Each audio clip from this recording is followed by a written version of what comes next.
On October 23, 2013, California State Assembly member from District 22, Kevin Mullin, and San Mateo County Supervisor Warren Slocum hosted the first annual Connect13 conference at YouTube headquarters in San Bruno, California. Strengthening communities through social media was the theme, bringing together social media experts and San Mateo County attendees from business, public, and government sectors to discuss the opportunities and challenges of using social media to communicate, collaborate, legislate, and participate. Peninsula Television is proud to bring you this conference, and all of the segments are available on YouTube and at www.pentv.tv/Connect13. When we, months and months ago, maybe February, I don't exactly remember, started to line up the speakers for today's events, somebody in the county manager's office who recently retired, her name's Mary McMillan, came to me along with Marshall Wilson and said, you really, really, really need to get Charlene Li, who's a San Mateo County resident, to come and do a keynote at your event. And nobody in the manager's office, nor I personally knew Charlene. Carol said, well, pick up the phone and call her and introduce yourself and tell her what you want. And so I called, I emailed, and begged, not really. But Charlene was very, very gracious. I want you to know that. She never hesitated. She said yes right away. And she was just awesome in that regard. She's, for those of you that don't know, the president of the Altimeter Group, and she's one of the Peninsula's leading thinkers on civic engagement. And if you haven't bought her book, maybe she'll plug it later. I'll plug it for her. You can get the book on Amazon.com. It's called Open Leadership. And so please do take a look at that book. Some of the people in our office, the county manager's office, have actually read the book, and it got good reviews, Charlene. So Kevin is going to share a little bit more about Charlene's bio, but Charlene, let me just say that it was awfully good of you to say yes right away, and just we're just thrilled. Both Kevin and I and everybody here are thrilled that you're here. Thank you so much. All right, I have the pleasure of giving a little bit of biographical background on Charlene. Charlene Li is one of the foremost experts on social media and technologies, and a consultant and independent thought leader on leadership, strategy, social technologies, interactive media, and marketing. She founded the Altimeter Group, a group of 20 employees, mostly industry analysts, senior consultants, researchers, and operational staff, in June 2008. Their headquarters are in San Mateo. The Altimeter Group earned the distinction of being named one of the 5 most creative small businesses in 2010. They have over 100 active clients, with more than a third of them listed on the Dow Jones Industrial Average. What do? The company provides research and advice for companies challenged by business disruptions, enabling them to pursue new opportunities and business models. They share their independent research on business disruptions via research reports, webinars, speeches, and more. And they offer advisory services to business leaders who wish to explore the specific implications of these disruptions within their organizations. Charlene is a Harvard Business School grad, and she graduated magna cum laude from Harvard. In her free time, Charlene authored the New York Times bestseller, Open Leadership, which Warren referenced, and co-authored the critically acclaimed bestseller, Groundswell, named one of the best business books in 2008. She's married, a mom, loves puzzles, and is a self-professed geek, along with Warren and I. Please join me. We are so excited to have with us Charlene Li.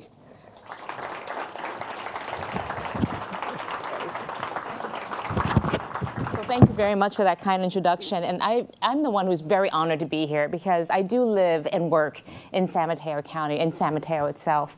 And so it's a real honor to be here to talk about one of my key passions, which is around how technologies can really make a difference in the way that we work, the way that we live and interact with each other.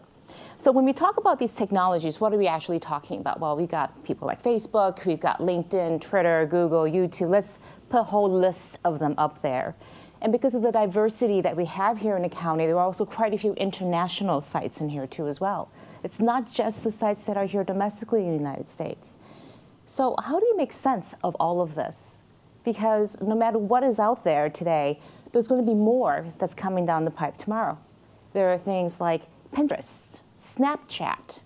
Pick another one that's out there. There's yet another one to learn, to master people, things that your constituents are using.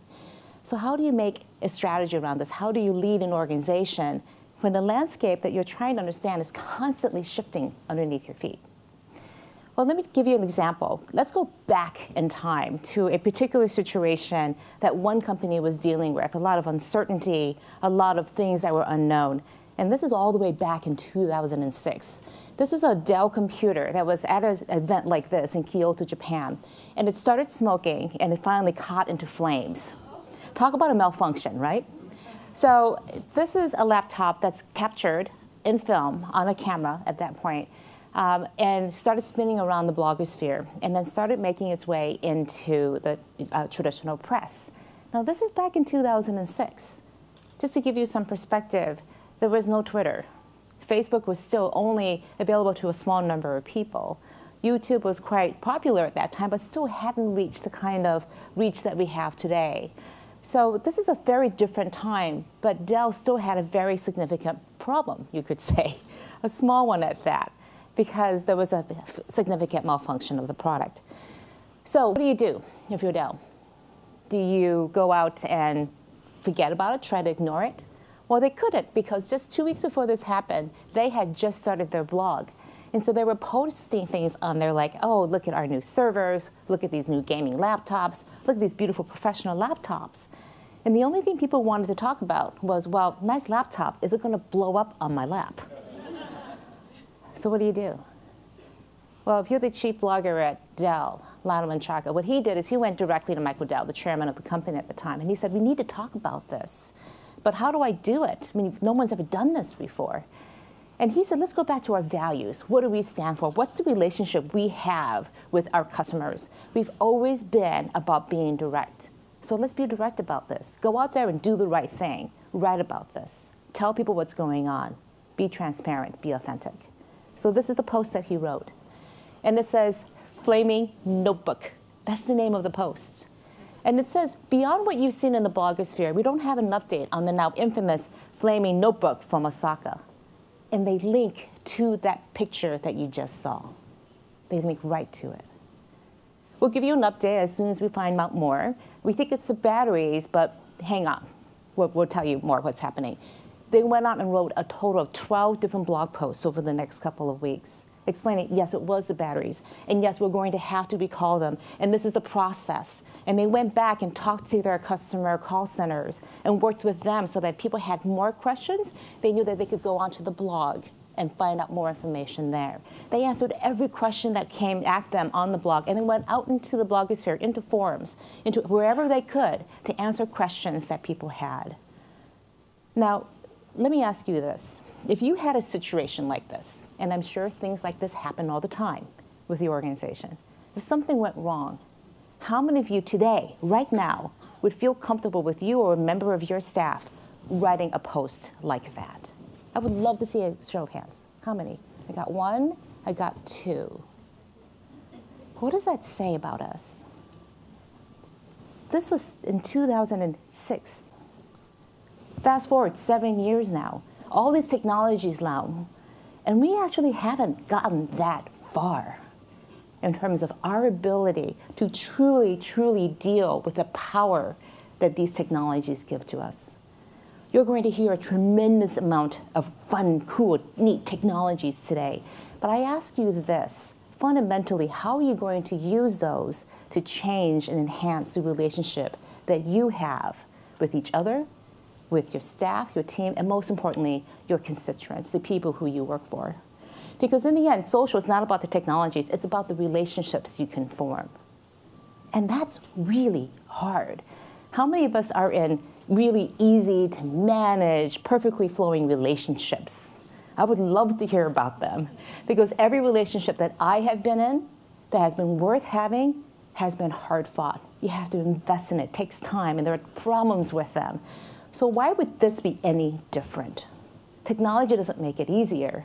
Technology makes it possible, but the work still has to go into it. So I'm going to give you a couple quick frameworks, and then I'm going to dig into some things. This is our maturity cycle that we look at when companies are coming to us and saying, how do we think about where we are on the path? And companies will be on different levels of that path. You as an organization may be still at the very beginning. You're still trying to figure out what our presence we're going to have, how we're going to engage. Other organizations are far off onto the right-hand side now. They're already thinking beyond just becoming a social business. They're thinking already that it's just integrated, completely ingrained in everything that we do.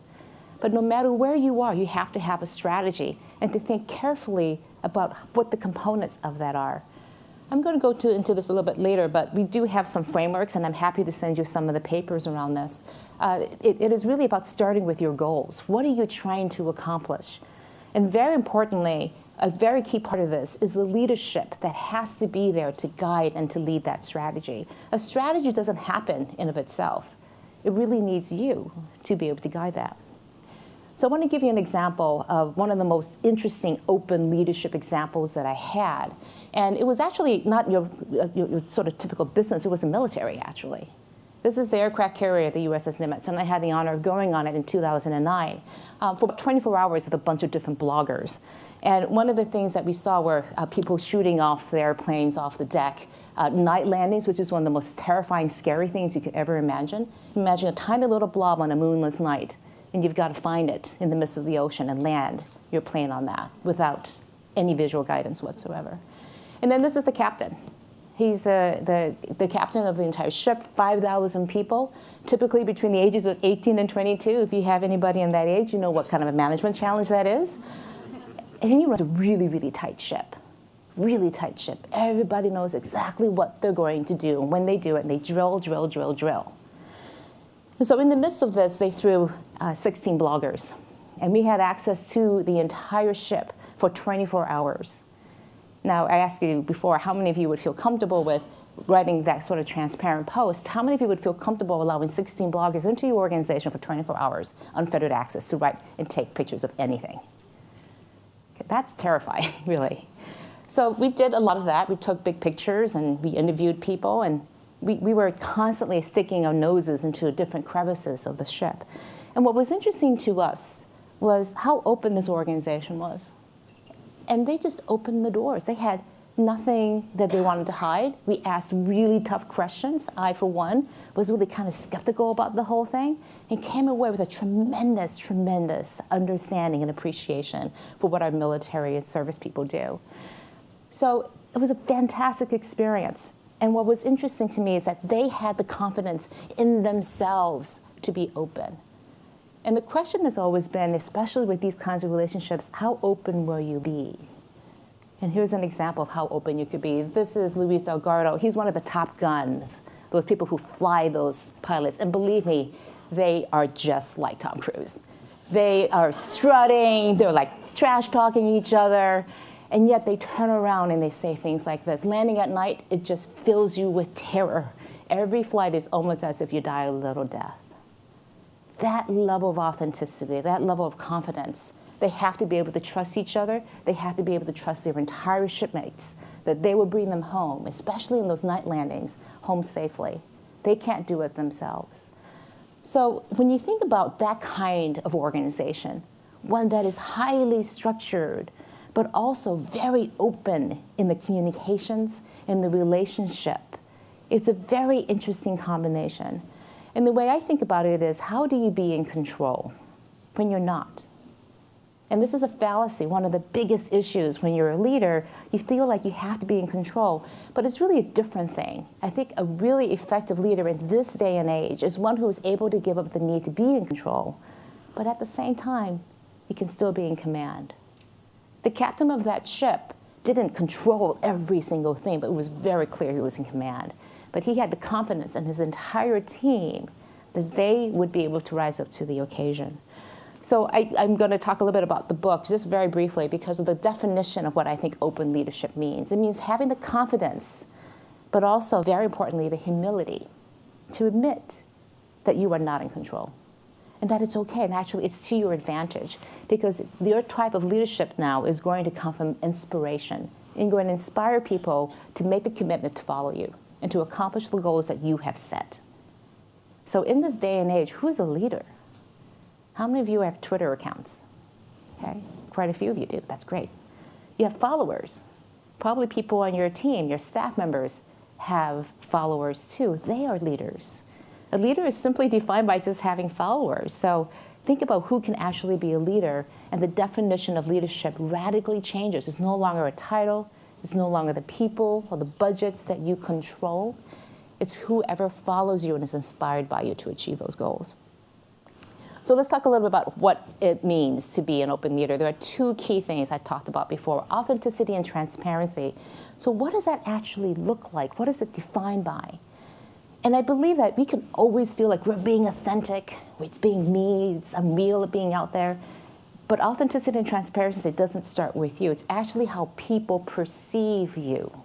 Do they perceive you as being authentic? Do they see you as being transparent enough that they would be inspired by you to follow you? So it's really about that relationship again between you and your followers. Do they perceive you and believe that you are authentic and transparent? And I'll give you an example of this. So let's think about what it means to practice everyday transparency. Some of you may have seen this a couple of years ago. It was a video of a FedEx driver tossing a computer monitor over a security gate. Obviously, the person was in a bit of a hurry. And you can see that 8.5 million people had seen that video. Again, kind of another crisis kind of situation. Now, what do you do as FedEx? Well, they had learned from people like Dell, and they immediately made a video. Of course, video to respond to a video. And it's this person, he goes out there and responds, and it was textbook. It was fast, it was less than 48 hours, textbook response. But it was very clear that this is the very first time he had done this. It was very clear that it was the first time that FedEx had ever done this kind of big public apology in response to a very viral video. They hadn't done this in previous times. They've used social media and other channels to sometimes respond to people, but that relationship wasn't there. So in the midst of a crisis, they couldn't pull on those relationships, couldn't pull on those trusted people in their networks to be able to help bring that message out and bring that relationship forward.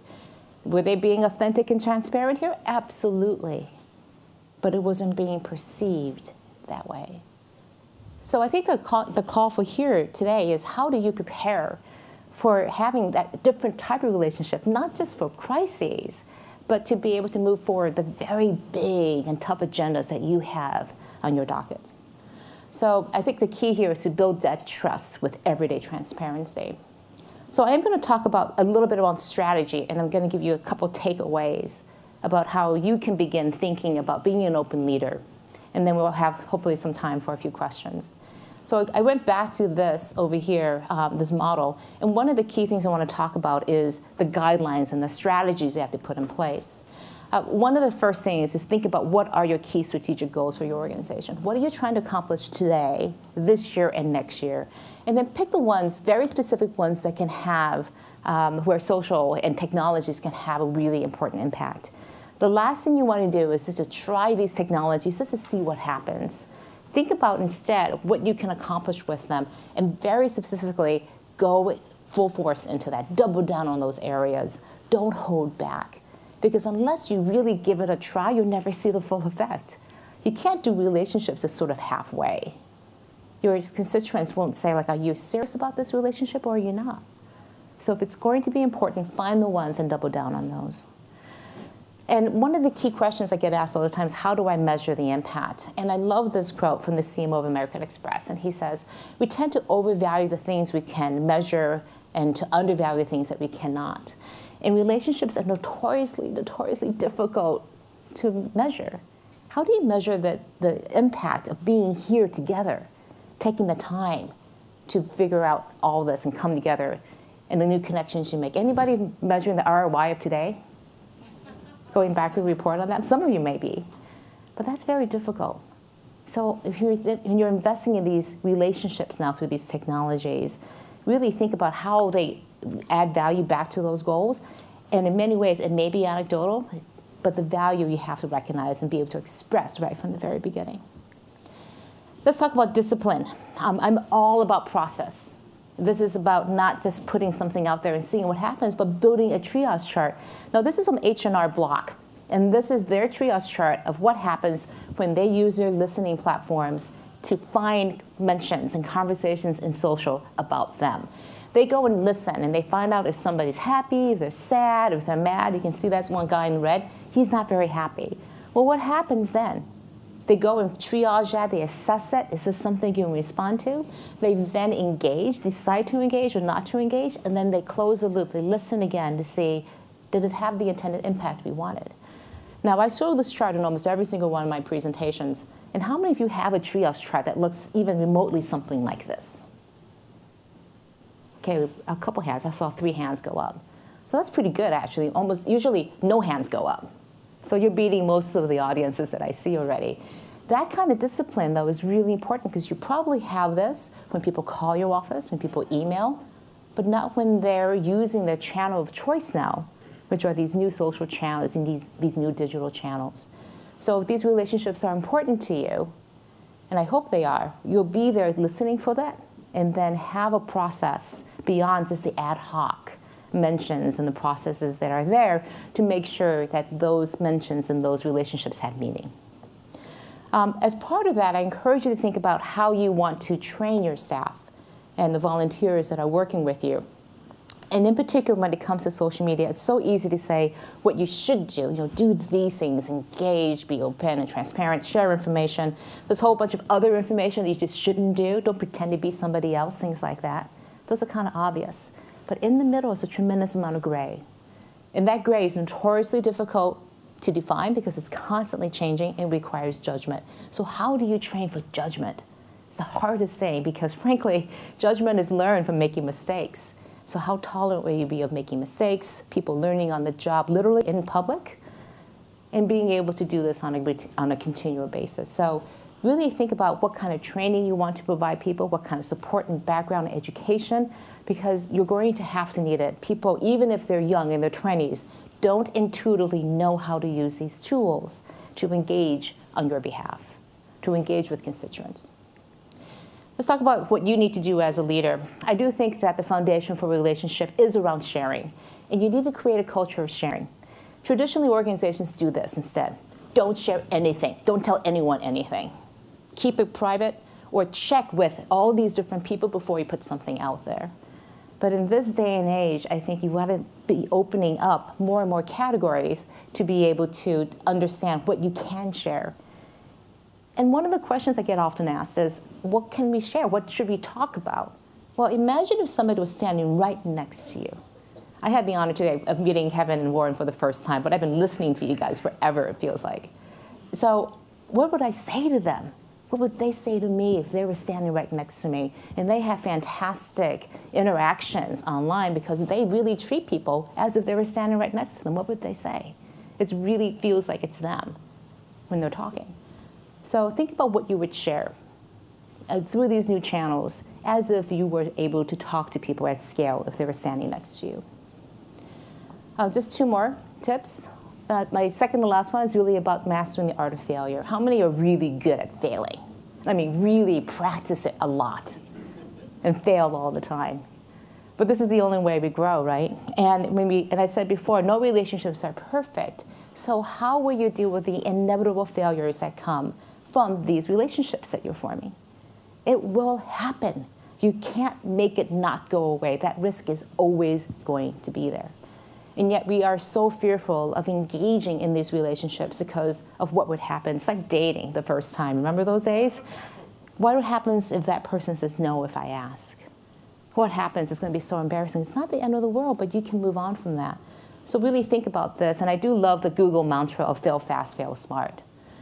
The idea that if you're going to fail, set it up so that you can learn from it, anticipate that the failure is going to happen, and then be able to actually praise people for failing because they took that chance and went out there and did this, and we all learn from that as an organization. And my last point is going back to you. You personally, what is your social strategy going to be? Because you are all leaders, people are looking at you and saying, well, what is that person doing and saying? And I saw quite a few hands go up on Twitter. But how do you mix, in particular, your personal, your professional? How do I make that whole thing come together? Who is the me that's going to be out there that multiple audiences are going to see? And I thought I'd give you an example of Padmasree Warrior. Now, she is the CTO and the CSO for Cisco. So she is very, very powerful in tech circles and also very influential. She has almost 1.5 million people following her on Twitter. And she just began just sort of tweeting, experimenting with it a couple of years ago, and has really expanded into this wonderful persona. Now, there's two sides of Padmasree that you see. There's obviously the professional side, and she's talking about strategy, for example. She just puts out little missives like, the hardest part of strategy is figuring out the so what. But then she turns around and also does this. She shares her personal passions. She was recently in Chicago, and she posted up a picture, and she writes haiku, which is perfect for Twitter. She writes, rustling in the dark, muffled voices from afar, listen, it's the wind. And it's a homage to Windy City. She puts up a picture.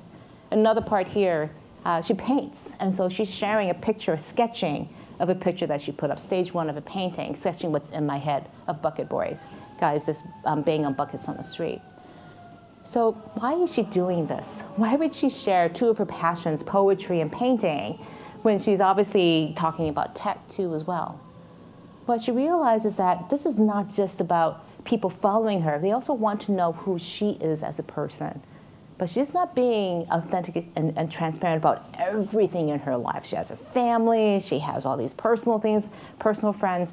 She's not going to share those things, but she has chosen to share two things that she's passionate about so that people can learn more about her. And for you, especially here in this local environment, what do we do when we see each other? We talk about our personal things. We talk about that personal connection, our kids, the schools, the places that we live. And so we have to feel comfortable talking about that personal side and mixing it with the professional side. And every single person in here is going to approach that in a very different way. So I ask you, what is your personal strategy going to be? How are you going to develop these relationships? And I'll give you a quick tidbit. When I saw Padmasree recently at a dinner party at her house for women leaders in tech. And I was walking up the driveway, and one woman was walking in. I said, oh, you're obviously going to the same dinner. She goes, yes, I'm a friend of Padmasree's from Twitter. I met her on Twitter. And I go, oh, so you guys know each other? She goes, oh, no, actually, this is my very first time meeting her. And I thought, well, this will be interesting. So we walk up, and she comes in, and the two of them obviously recognize each other, and they run at each other, give each other big, huge bear hugs. And they just continue the conversations that they had obviously been having on Twitter. So this is a very real relationship for her. And she's obviously in tech, not a lightweight. But if she can form those kinds of deep relationships where you feel like you understand and know people, think about the opportunity for you to be able to understand and hear from people that you work with and serve on a continual basis, and the kinds of relationships you can form. Incredibly, incredibly powerful. So if you take nothing else from today, it is this, that social is about relationships. It's about the ones you can create, the ones you can deepen. It is not about technologies. You'll see so many cool technologies and hear about them today, but I urge you to think about what kind of relationships you can form, the ones that you want to form, and to challenge yourself in an organization to do that. This is my contact information. I'm happy to share the slides, the reports, and information. Just send me an email. And I think we have time for like maybe one or two questions. Any questions at all? Yeah, go ahead. Particularly in, when we're talking about local government, let's say, getting involved in this, it really starts to transcend boundaries, and you start seeing interactions not just of residents, but of people from across the country who often have very polarized views. I think one of the fears, I know for at least one local government, there's a, oh, sorry. So I guess the concern with particularly in the local government context, is that you're opening the door to an audience that may or may not be actually within your community, yet they also have very, energetic and polarized positions that may drive the conversation in a way that, can actually be somewhat corrosive. How do you manage that? I think, again, it's choosing. Again, the strategy is choosing what you will do and what you won't do. And choosing to, if you can, the hard part is figuring out who's a constituent and who isn't. And you can ask, if people are lying, there's not much you can do about it. But over time, you do tend to figure out who are the locals and who are not, who are really the ones you want to develop a relationship with. And you tell the other people, thank you for joining the conversation. We're not having that conversation. I kind of think of them as trolls. I mean, the people who have been in the tech space, you all have trolls. I have trolls who follow me all the time. And I always have this adage, never feed the trolls. Because the more you feed them, the more they come back. And you get your other constituents who also say, you don't want to have that conversation. Now, if they're fanning the flames, and there were other things that you would do, again, if they were to come physically into the community. But the same thing, if somebody were to come through those doors right now and cause disruption, we'd ask that person to leave. And so there's no reason, I mean, this is a place where a community that you're trying to have, and you say, you're not welcome here. Now, if they're fanning the flames of people already, that's a little bit harder. But the more you engage, you have to choose which ones you will engage in. But you do have a lot of choice on that. Don't feed the trolls. Time for one more question? Okay.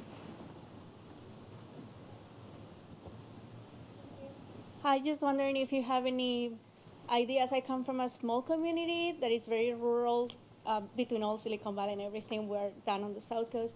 And even though we have been trying to create these relationships within the school district with parents, it's easy to create them with the students who are on Facebook and all that. But the parents, they don't even receive it. I mean, these things have a high cost sometimes. So how can then you really try to create those relationships when the technology, the cost is a limitation, and also the access? Yeah, I go back to the lowest common denominator. I saw on here the emergency alert for San Mateo County, which I absolutely love and adore. And one of the things is email is the most common denominator for this. So almost every household has it. I mean, you have people who are not on the internet. You can't address that. You have to address that in different ways. But I do find the power of email to be tremendous. The problem with email is that it's not interactive back and forth. But for the people who are able to engage, who are interested in engaging, who want to make it as interesting and also compelling as possible. And it oftentimes about how do you spur that engagement, right? Go back to what's most important to them. Not to you, but to them. And this kind of goes on that edge. It may be those topics that you don't want to talk about. I mean, schools engaging with parents is one of the most terrifying things. The last thing you want to do is ask parents for opinions, because then the school feels obligated to have to honor and do what the parents say.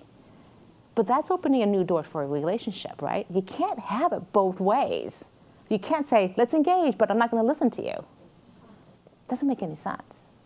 So you have to give people the sense that they will listen to you and that it is going to have an impact. If they're going to take time away from their very busy day to engage in this new channel, what are they going to get out of it?